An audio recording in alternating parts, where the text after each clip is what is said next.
बिस्मिल्लाहिर्रहमानिर्रहीम। अस्सलाम वालेकुम। उम्मीद है आप सब ठीक होंगे। तो यहाँ पर सबसे पहले हमने ले लेना है थोड़ा सा घी, बहुत ज़्यादा नहीं लेना। 3 से 4 चम्मच ऑयल लेंगे और उसके अंदर डाल दिए हैं मैंने 2 अदद मीडियम साइज़ के प्याज। और इस तरह से जो प्याज है आपने थोड़े मोटे-मोटे से काट कर इसके अंदर डाल देने हैं। और डालने के बाद अब हमने इसको थोड़ा-सा फ्राई करना है, कम से कम भी 1 मिनट के लिए मीडियम फ्लेम के ऊपर करेंगे ताकि थोड़ा-सा जल्दी हो जाए। बस हल्के से हमने प्याज यहाँ पर सॉफ्ट करने हैं, बहुत ज़्यादा देर हमने प्याज को यहाँ पर हमने नहीं भूनना। तो यहाँ पर आप देख सकते हैं थोड़ा-थोड़ा सा जो प्याज है वो खुलना शुरू हो चुका है, तो बस अब हम इसके अंदर डालेंगे टमाटर। और टमाटर भी जो है यहाँ पर मैंने लिए हैं 2 अदद मीडियम साइज़ के थे, इन्हें भी हमने इस तरह से करके रफली सा काट लिया है मोटा-मोटा सा।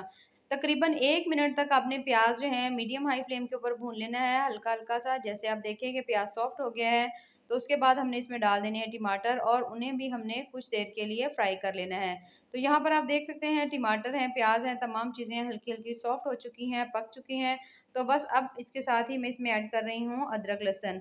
और अदरक लहसुन जो है वो बहुत ज़्यादा नहीं करेंगे, तकरीबन 3 से 4 जवे जो हैं अदरक के हैं, लहसुन के हैं, थोड़ी-सी अदरक है और 4 से 5 अदद सब्ज़ मिर्चें हैं। इन्हें डालने के बाद दोबारा से हमने इसको थोड़ा-थोड़ा सा भून लेना है। और जब देखें कि तमाम चीज़ें हल्की-हल्की सी सॉफ्ट हो गई हैं, नरम हो गई हैं, तो फिर आपने इन तमाम चीज़ों को ठंडा कर लेना है। ठंडा करने के बाद आपने इन्हें अच्छी तरह से ग्राइंड कर लेना है। और यहाँ पर हमने ले लिया 1 अदद बोल और बोल के अंदर डाल रही हूँ मैं 1 कप बेसन का, ठीक है? जो बेसन है ये हमने मेजर करके लिया हुआ है, 1 कप हमने बेसन लिया है उसके साथ इसके अंदर डाल देंगे थोड़ा-सा नमक, थोड़ी-सी हल्दी और थोड़ी-सी लाल मिर्च। यहाँ पर बिल्कुल थोड़ी-थोड़ी सी चीज़ें डालेंगे क्योंकि आगे चल के भी हमने थोड़ा-सा नमक, मिर्च, हल्दी तमाम चीज़ों को यूज़ करना है। तो इसलिए यहाँ पर आपने बिल्कुल हल्की-हल्की सी चीज़ें डालनी है। उसके साथ ही हम इसमें ऐड कर देंगे थोड़ा-सा गरम मसाला और बिल्कुल हल्का-सा धनिया पाउडर। अब हमने इसमें डालने हैं 2 चम्मच कुकिंग ऑयल हो आपके पास या घी हो, जो भी चीज़ हो आप डाल लीजिए। डालने के बाद अब हमने इसमें डालना है पानी, तो पानी यहाँ पर मैंने इसमें डाल दिया आधा कप, ठीक है? 1 कप हमारे पास था ना बेसन, तो पानी हमने डाल दिया इसमें आधा कप। आधा कप पानी डालकर अच्छी तरह से इसे बीट कर लेंगे, देख लेंगे अगर पानी की ज़रूरत होगी तो थोड़ा-सा हम इसमें पानी और डाल लेंगे। तो यहाँ पर पानी जो है वो इसको हमने अच्छी तरह बेसन को मिक्स कर लिया था, पानी कम था तो पानी मैंने इसके अंदर थोड़ा-सा और ऐड कर दिया है। और यहाँ पर अब आपने बेसन को बीट करना है बहुत अच्छी तरह से। पानी यहाँ पर तकरीबन हमारे पास लगा है, आधा कप हमने पानी पहले डाला था, उसके बाद आपने 3 से 4 चम्मच पानी और डाल लीजिएगा, इससे ज़्यादा ना डालिएगा। यहाँ पर सबसे अहम और बेसिक पॉइंट ये है कि आपने बेसन को बहुत अच्छी तरह से बीट करना है कि जब तक इसके अंदर एक एयर सी इकट्ठी नहीं हो जाती। अब इसके अंदर आपने 2 चुटकी डालना है मीठा सोडा, ठीक है?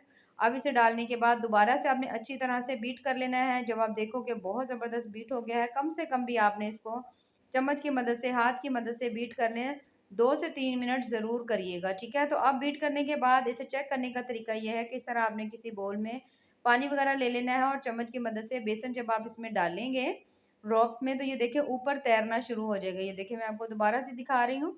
ये देखिए जब आप इसमें डालेंगे तो बेसन ऊपर तैरना शुरू हो जाएगा, जिसका मतलब है कि जो बेसन है आपने बहुत अच्छी तरह से बीट कर लिया है। तो बस अब हम इसे पकाना स्टार्ट करते हैं।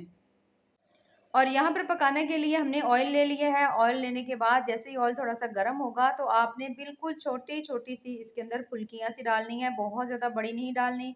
हाथ से भी डाल सकते हैं, अगर आप चाहें तो आप इसे चम्मच की मदद से भी डाल सकते हैं, लेकिन साइज़ बहुत बड़ा ना रखिएगा क्योंकि हमने इसके अंदर थोड़ा-सा मीठा सोडा डाला है, तो जैसे ही आप डालेंगे ना तो ये फूलना शुरू हो जाएँगे। यहाँ पर आप देख सकते हैं, ये अपने साइज़ से डबल हो गई हैं, मैंने बिल्कुल छोटी-छोटी बारीक सी काटी थी।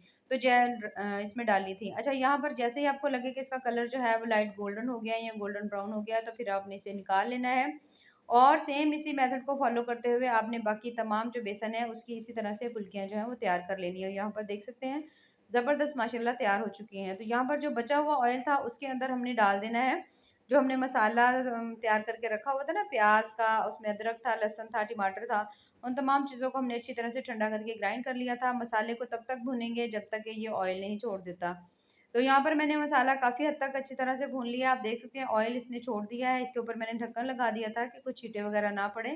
तो अच्छी तरह से भूनने के बाद अब हमने इसके अंदर डालने हैं कुछ मसाले। तो सबसे पहले मैं इसमें ऐड करने लगी हूँ नमक। नमक आप अपने टेस्ट के हिसाब से भी डाल सकते हैं। तकरीबन हाफ़ चम्मच मैंने इसमें नमक का डाल दिया है।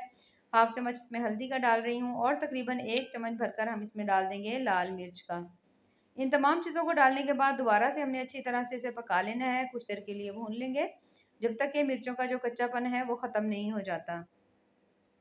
2 से 3 मिनट भूनने के बाद यहाँ पर हमने इसमें ऐड कर दिया है थोड़ा-सा धनिया पाउडर, थोड़ा-सा हमने इसमें गरम मसाला डाल दिया है, दोबारा से हल्की-सी भुनाई करेंगे और जब आप देखोगे मसालों की बड़ी अच्छी इसके अंदर से खुशबू आ रही है, तो फिर हम इसमें ऐड कर देंगे पानी। पानी यहाँ पर मैंने तकरीबन इसमें डाल दिया है 1 गिलास, अगर आप चाहें तो पानी जो है ग्रेवी ज़्यादा पसंद हो, शोरबा पसंद हो, तो आप इसमें पानी ज़्यादा भी डाल सकते हैं। मिक्स करेंगे, ढक्कन लगा देंगे और 5 मिनट के बाद ये देखिए माशाल्लाह से बहुत ज़्यादा ज़बरदस्त सी हमारी जो ग्रेवी है, थोड़ी थिक ग्रेवी है, तैयार हो चुकी है। और उसके बाद ये जो हमने बेसन की फुल्कियाँ बनाकर रखी हुई थी, इन्हें हमने इसके अंदर डाल देना है। डालने के बाद एक दफ़ा आपने इस तरह से इसके अंदर चम्मच चलाना है और उसके बाद दोबारा से आपने इसके ऊपर ढक्कन लगा देना है। 5 मिनट के लिए आपने इसे फिर से छोड़ देना है, ठीक है? और 5 मिनट के बाद यहाँ पर इसके ऊपर हम डाल देंगे धनिया और माशाल्लाह से बहुत ज़्यादा टेस्टी मज़ेदार सी हमारा बेसन का जो सालन है वो तैयार हो चुका है, जो कि बहुत ज़्यादा टेस्टी मज़े का बना है। अगर यहाँ पर आपका दिल करे ग्रेवी वाली सब्ज़ी बनाने को, तो आप इसके अंदर पानी की मिकदार थोड़ी ज़्यादा डाल लीजिएगा। मैंने इसमें थोड़ी-सी सूखी सब्ज़ी बनाई है। तो अगर आपको मेरी आज की ये रेसिपी पसंद आए तो चैनल को ज़रूर लाइक करें, सब्सक्राइब करें। दुआओं में याद रखें। अल्लाह हाफ़िज़।